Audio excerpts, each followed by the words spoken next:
那当然，这个就教一下老师哦，因为我们看到整个在东欧民主化的转型过程当中，看来是有些较为顺利，但有些较为艰苦哦。那因为也一段时间来做一个检视哦，老师怎么看待这整个民主化转型过程当中，可以给大家的一些启示呢？有的确实，这个共产党国家当中，从上个世纪80年代末直到今天，原来的苏联阵营的共产党国家，好像都摆脱了共产党统治了。但是，是不是他们的民主化都成功了？那很多人想当然的以为说，只要摆脱了共产党的统治，每个国家理所当然就走上民主化道路了。但是，历史告诉我们的是另外一组故事。事实上，民主化的表面形式并不能保障民主转型的成功，俄国就是一个典型的例子。但是呢，中欧地区的几个国家却取得了民主化的成功，而且还是比较轻松的，并不艰难。那么他们的秘诀是什么？那么对很多希望中国民主化的人来讲，这个秘诀其实非常陌生。那么原来的共产党国家当中，民主转型最为成功、民主制度最为巩固的是4个国家：捷克斯洛伐克、匈牙利、波兰。那么可以说这几个国家的转型是轻松的转型。那么俄国是这几个中欧国家的反面样板。那现在普京的个人威权已经改变了俄国民主化的轨迹，把俄国政治制度改造成了徒有其表的假民主国家。所以俄国之类的多数转型中的原共产党国家是属于艰难的转型的。那俄国现在他的反对党领袖和独立媒体的著名记者是会被特务机构暗杀的。那政府操控政党还有媒体钳制言论自由的做法，使今天的俄国的政治自由甚至还不如戈巴契夫的时代还好。就是戈巴契夫时代，俄国的政治自由比现在普京时代要多得多。那么原苏联的加盟共和国当中，除了波罗的海3小国之外，其他国家的状况和俄国差不太多的。还有巴尔干地区的保加利亚、罗马尼亚和阿尔巴尼亚，大体上也是这样。所以如果说中欧国家的民主化比较成功，算是一种中欧模式的话，那么俄国还有它的东欧社会主义红色阵营的那些多数国家，大体上我们都可以归入俄国模式的。那么如今在西方社会里谈这个问题已经不时髦了。那么由于受到左派意识形态的影响，西方的很多人，特别是学者，自带眼罩，不愿意再面对俄国模式的种种弊端，于是俄国模式就不再有人分析了，也没人关注。那么中欧模式本身的成功呢，其实是带有对西方国家新马克思主义意识形态的否定，所以它也引不起左倾化的西方社会的热烈赞誉。相反，以德国为代表的欧洲左派和这个美国现在的这个左派政府，他们对中欧模式和中欧国家政府的立场其实是不满意的、不喜欢的。那么对关注中国未来政治前景的华人来说的话，俄国模式不是他们想望的目标。那么中欧模式又非常陌生，就很容易引起某种认识上的迷茫。那么同样值得警惕的就是，俄国模式是在前共产党国家大行其道，甚至破解了一些人对民主化过程的一种学究型的认知。那么这种学究型认知就是说，他们一直认为说，只要有了宪政和三权分立，民主制度呢就自然得到巩固了。那之所以这样说呢，说这个认知是学究型的，因为它是简单照搬照抄西方国家关于民主制度的研究，而忽视了原共产党国家制度转型的核心问题。那么讲到这里，就涉及到一个关于共产党国家制度转型的研究，到底现在是个什么状态？因为既然它没有什么成果，没有建树，甚至都搞不清状况，是什么原因呢？就是转型研究就它本身来讲，它应该有4个基本特点。第一个是实证性，就是它是面向现实问题的；第二是实用性，就是它是面向转型过程要解决问题的；第三，它必须是跨学科的；第四是要做多国的比较。那么首先就是说，它主要要对比分析和评价各个国家转型过程的特点和得失，其次呢，他需要从跨学科的角度去观察，比如说要从政治学角度看经济问题，从经济学角度看社会问题等等，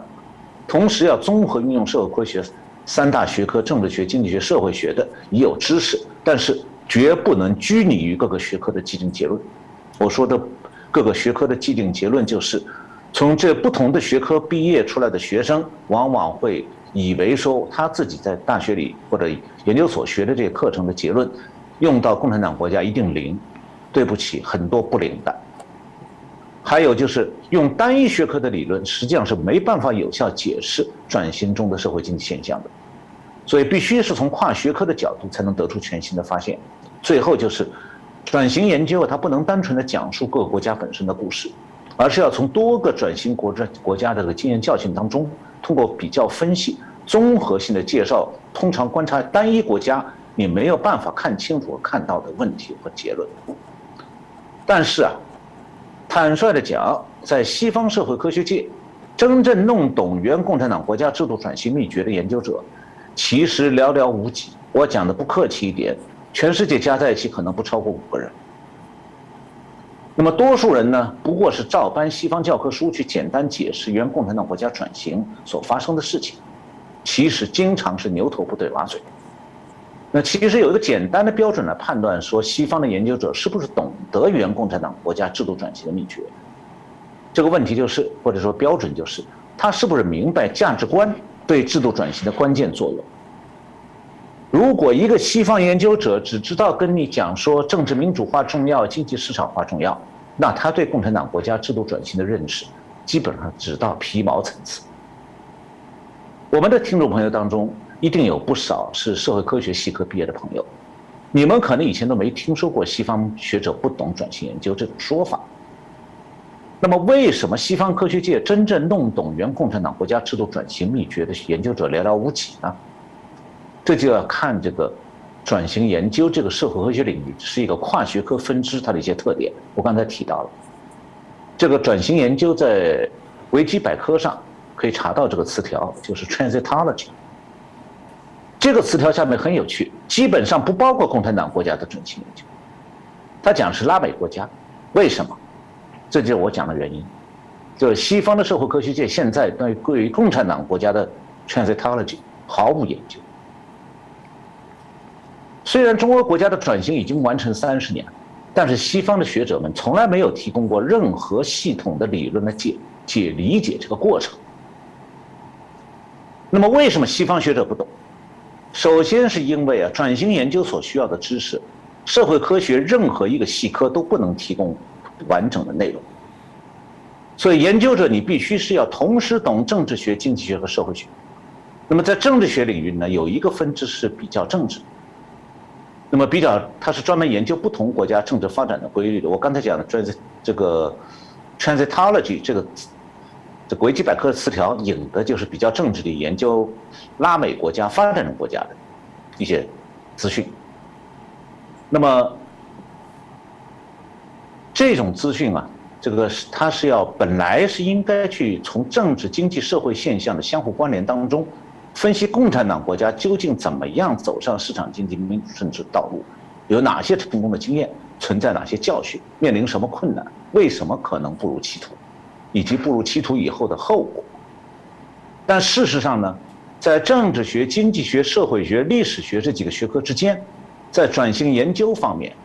不但彼此在西方社会里或者西方学术圈里，这个各个学科之间很少有学科间交流，而且还有很多互相矛盾的固有成见。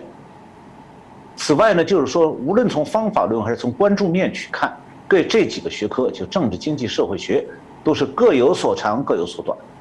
比方讲，政治学研究强调国家机器和政治精英在转型中的作用，但是呢，它低估转型过程中民众的意愿和倾向，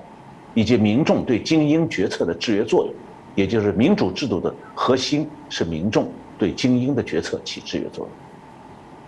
那么转型过程的研究在政治学领域常常就变成一个精英操作设计和精英活动史，那民众的作用在研究当中是得不到足够重视的。而且呢，研究转型国家的政治学者通常不懂经济，所以呢，他们很少就会分析经济对政治的影响，或者政治变化对经济的影响。那么，经济学家分析转型中的经济呢，是擅长在宏观经济层面，台湾好像是叫总体经济层面分析的，对企业的层面很少触及。因为转型中国家的这个企业文化，还有经理和工人之间的关系，不单纯是西方的那种劳资契约关系。那么现代经济学是完全把握不了这方面问题的，所以这是经济学对转型国家状况研究的天然缺陷。当然了，你去找经济系的教授，他肯定不愿意承认这一点了。那么社会学研究呢，有他自己的毛病，就是他有这个统计模型化的倾向，强调用大样本、抽样调查数据来验证各种社会学角度提出的假设。这样的研究方法曾经用来研究过中国的转型，后来就不了了之，热乎过一阵。它的毛病在哪里呢？它往往不得不省略或者简化对转型国家各种经济社会这个政治现象的各种经验性描述。那么为了迁就抽象化的需要，而牺牲大量有启发意义的细节，结果社会学家往往花了很大的精力抽样调查，取了一堆数据，最后论证的呢是一些政治学者通过经验描述就能发现的规律性现象，所以价值不大。那么第二方面就是在西方国家，不但社会科学各个学科之间很少就这个转型相互沟通，前苏联和东欧国家的转型研究与中国的转型研究，就是西方学者研究苏联东欧的和研究中国的，也是始终各走各的道，彼此很少交流。那么其中一个基本原因是语言障碍，因为要了解一个国家的转型过程，就需要到这个国家做实地调查，而且能从文化和社会心理的层面去理解这个国家民众的想法、意愿，那你就必须要懂当地语言，具有和该国民众自由交流的语言能力。那么现实的状况是，西方国家的学者懂俄语的不懂中文，懂中文的不懂俄语。那么对西方学者来讲，要同时掌握这两种语言，了解两种文化，基本上是做不到的。他掌握一门已经很不容易了。一般来讲，专门学习他国语言的人啊，往往不懂社会科学。那么专门从事社会科学研究的人呢，又多半不懂得转型国家的语言。因此，语言的障碍就导致从事转型研究的人往往只能集中研究一个国家，而没有办法同时深入了解几个国家的情况。而第三方面就是研究各国转型的学者缺乏一个共同认可的概念体系。大家不要以为说都在讲民主化，其实他们讲的是鸡同鸭讲，根本讲不到一起去。大家都只是在描述和介绍各国家的经验教训，在讲故事，但是没有办法把各自的描述分析纳入一个可以互相参照比较的一个框架。那么这样的话，各国转型的经验就没有办法来做对比，也没有办法采用国际比较这样的研究方法。那么在这样的背景下，有的社会科学基本知识的学生啊，会发现说转型研究的内容啊是既熟悉又新鲜。他们熟悉的原因是，他们会在转型研究的结论或者研究结果当中遇到大量的社会科学三大领域，政治、经济、社会学三领域，给他们讲过的各种基本概念，他们都听到过，很熟悉。但他们感到新鲜的是，很多在政治学、经济学、社会学课程讲解的概念和理论，在转型研究当中会变得鲜活，但是让人困惑。这所以可能有困惑感，因为是政治学、经济学、社会学的基本概念和理论都是以发达国家和民主社会为背景的。但是学生如果把这些概念和理论拿来理解转型国家的转型过程的时候，就会经常会发现说，发达国家的理论概念与转型国家的现实之间存在着巨大的差距。实际上，从东欧、苏联这些国家开始转型到现在，在西方社会科学界，这个现实和西方的成就的理论之间存在的差距，30年了，一点没缩小。